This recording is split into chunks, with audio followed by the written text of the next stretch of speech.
So, this is me, and I'd like to ask you to quickly stand up for a second, because I think we've been sitting for quite a while now, and just let's try to reach up a little bit. And all right, thank you. So, yeah, my name is Märt, and I'm coming from the future. And I was thinking that I'll start with explaining to you how the future will look like, or how it already does look like. So I'm coming from a country, I would even call it a small piece of heaven on earth. About 99% of the government services are online. Doing taxes takes about 3 minutes. How long does it take in your country? 3 or 4 days. All right. That's not too bad. That's not too bad. Establishing a company takes about 20 minutes online. And of course, all of this is done online. I mean, you don't need to go to any office anymore for many years. Voting for the parliament, also done online. It's very easy. And the internet obviously is considered a human right. And so you think that, okay, how could I benefit from this? And now we've made it even possible for everybody to benefit from this. Just become an EU resident, like our friend from the US. All right, and why I'm here today is that I'm very passionate about education. My first business I did in higher education when I was in second year of studies, and the business was about making virtual money and selling it for real money. And then I understood that, oh, that's really not the thing that you should do with your life, to just make money for money. So since then, I've established 3 NGOs to support education development, and I've also started 4 companies. And I was invited here to talk about one of them, and a little bit adding also a little bit sauce around this. So the story of today is the good, the bad, and the ugly truth about EdTech. So I hope you will bear with me. So what's my business about? 27 contact points. The story of DreamApply goes this way, that I used to do a marketing company for universities to help universities to become international. And what I found out was that there was a lot of good students interested to go to study abroad, but most of them, or many of them, never reached to the university. So we started to look at, okay, what's happening? What's wrong there? Why these A-level students never reach the university abroad? And we found out that the process to go to study in a university, if you're coming from abroad, is very complex. So it consists of that many steps, basically. You can imagine what's it all about. From applicant perspective, there is about 27 contact points normally. From the university perspective, there is about 50 things that the university administrator needs to do, or needs to remember to do, to get the applicant into the university. So, but what you normally see as a student is that, well, about 30 years ago, the university application process looked like that. Is it like that also still here on paper? I will show you a few examples as well of what we have done. So one system that has been built on our platform is estonia.dreamapply.com. And we are from Germany. So this is a system that allows, this is a system built for international students who want to come to study in Estonia. And it's a national system. All of the universities that are offering international degrees are available here. And what would you like to study? Anybody? Anthropology. Let's see if there is anything available. Is there something? Excellent. It's available. And you can start applying to this program on 1st of April 2018. For more information, we can go here. So yeah, so you can get all of the overview of the information what you need to go to study in this program. And so it's made fairly easy. We started to work with the Estonian government in 2011. Then there was 1,500 applicants to study in Estonia, and this year there was about 11,000 applicants to study in Estonia from abroad. So with 6 years, they made 7 times growth in applicant numbers. But of course, it's not only because of us, but the Ministry of Education thanked us for our effort. And another system that I was thinking that we should have a look at is the first really true student exchange management system that doesn't require any papers to be sent to anywhere.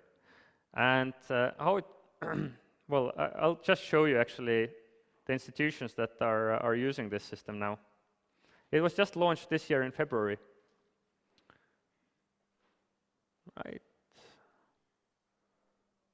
So let's try to zoom in. So you can see that there is about 450 universities now connected to the system, allowing the students to move without moving any real papers anymore. And the system does a lot of work for the students as well. It fills out the paperwork automatically, most of it. And so, do you want to go to study abroad?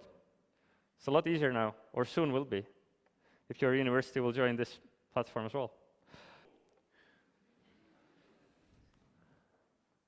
And our company is growing about 100% a year at the moment for the 3 years in a row. So it's a real startup. So yeah, admission offices work is usually still like it was 30 years ago. The difference is that the processes have become a lot more complicated. So what is DreamApply? We help universities to increase applicant numbers from abroad. We help to cut about 60% of the admin work. And what we have achieved is that 9 out of 10 users of DreamApply recommend us to their colleagues in other universities. Today we are processing more than 100,000 applicants a year. That's a screenshot of one of the tools in the system, allowing the universities to to measure their workflow. Let's talk a little bit about the bad stuff. There is no market. Can you think of what this could mean? So, if we talk about education development, then you might be guessing, like, why is this guy doing a business? Why doesn't he work in a government office and organize this all from the government side or politics side? Because if you go to government office, do you know what's going to look at us, innovators? Oh, we have this rules and we have that rules and we can't do this. Have you experienced this in your country? So that's why you need innovators to be free of all this, to be able to develop their stuff. But what the downside of this is, that actually the universities and schools and governments are not used to buying innovation. So what happened to our business in the beginning was that because of my previous most active business, what I was doing, it was a marketing company, I had a lot of friends in universities all across Europe. More than 100 universities already knew me personally. And so what I did was that I visited the universities and I showed them what we have built. I mean, you saw the system. Amazing, right? So, and people in the universities like, wow, that's amazing. I want this. And this was the usual reaction that we got from the universities. And we had spent so much resources that you could buy a nice Ferrari for this money. So we had a beautiful Ferrari that we wanted to just rent out to the universities for a small amount of money compared to what it was costing to build this Ferrari. People wanted to take our Ferrari and use it, but nobody did. For the first half a year, we didn't sell anything when we came to the market. And thankfully, I had just done an exit from another company. So I had some money available that I could use. But if I wouldn't have had this, I would be dead. I mean, this business wouldn't be here at the moment. The next problem, there's no funding. So if there's no market, guess what? There is no funding, because the private sector investors very well know that it's very risky to invest if you know that the company is in an area where there is no market. It's very hard to sell.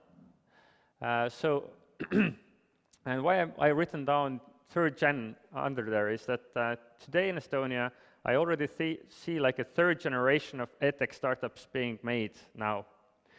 From the first two generations, during the 13 years of I've been doing education business, only 2 companies have survived. One of them is DreamApply, which is really successful globally, and the other one is eSchool. And according to my knowledge, they haven't been able to export anything yet. They are only in Estonia. So this tells you how difficult market we are talking about. And all the other companies, there have been really cool companies done in Estonia by really cool people. And they have all failed to get to the market.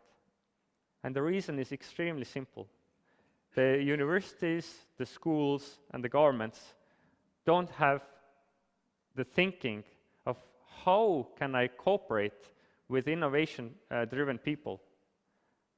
How can I get their stuff on board? The normal person working in a government office, I'm sorry for the people that are actually doing a really good job, but the normal position of a government person is, I want to have a good career and stable stool under my arse. Yes? So if I have to make a choice, on one hand, I have a startup that has an excellent technology that I know how it works and how it could make my life better. And on the other hand, I have Microsoft, which has a poorer technology that is 100 times more expensive to buy. Which choice should I make? And the honest answer is, unfortunately today, I will buy Microsoft. Whatever the explanation and excuses are behind that. But this is the reason is that the personal motivation of the people is not driven by innovation.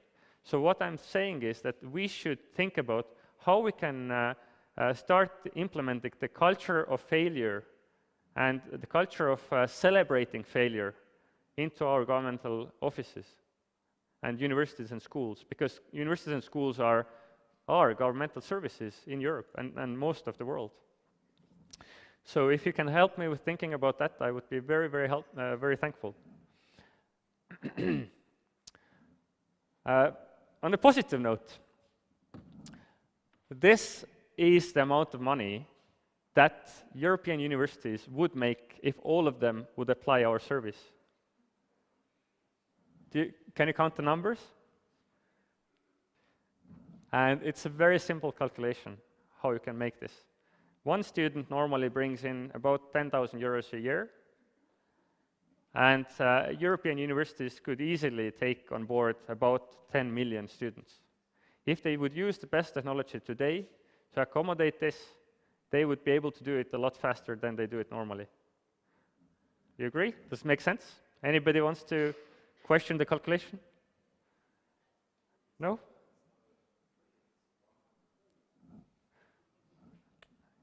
Count the numbers.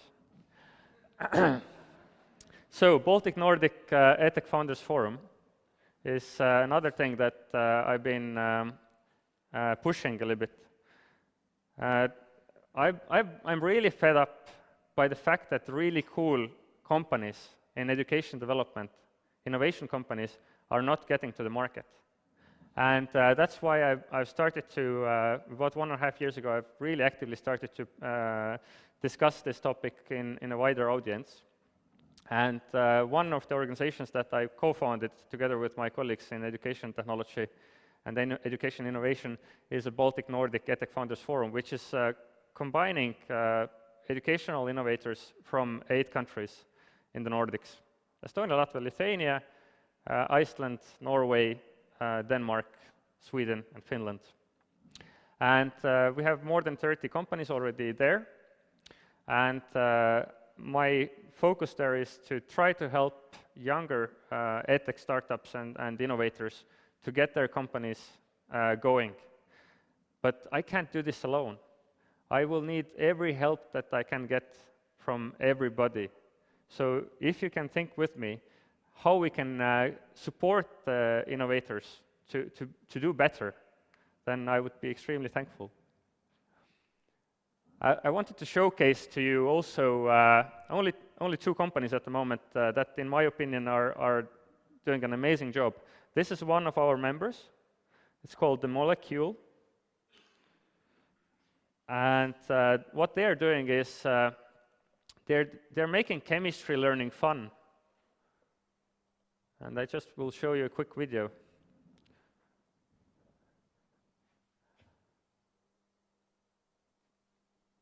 How does it feel like? It works on any phone. You just need the cards.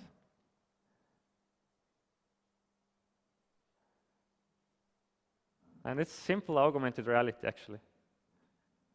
This is what we can do already today with our technology that everybody owns. You like it? Why isn't it in schools yet? It's already 1.5 years old company. Why isn't it in this university here? Tell me, a good excuse. I want to hear it now.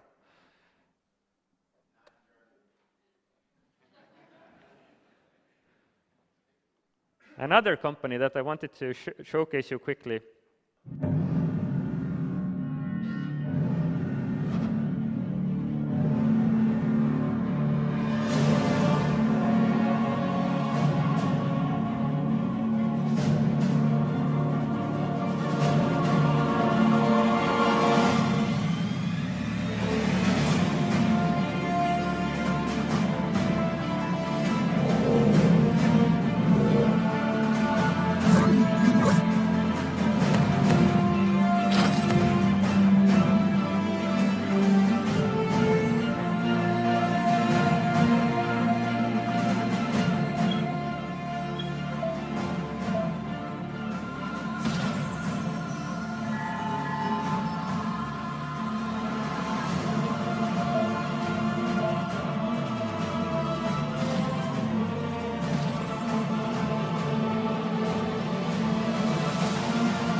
All right.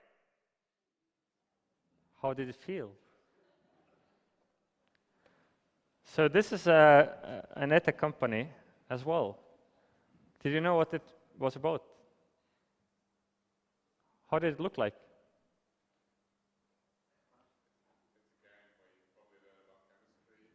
Precisely. Would you like to try it? So what I'm just wanting to make a point here about is that if you would take any tiny steps even to think about how the kids want to learn and put this into the reality, the kids will have a lot of fun and they will learn a lot faster while doing it. Do you agree? And this is a game meant for early primary school students.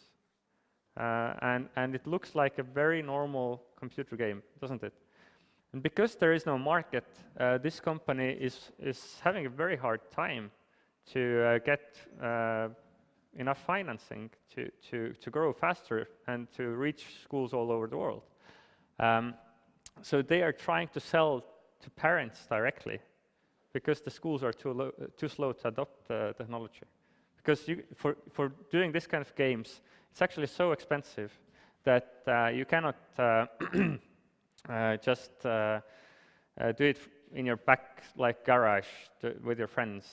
It's something that you actually need the real financing for. And so we don't need the governments to start doing this kind of things themselves, because if the government will start doing it, firstly it will take for 10 years to get anything reasonable done. It will cost $1 billion, which is insane amount of money, and the result will still be useless. Do you agree? Usually it is, if governments start doing this. So please, people, just allow the innovators to do their thing and just buy it. It will be fine. Thanks.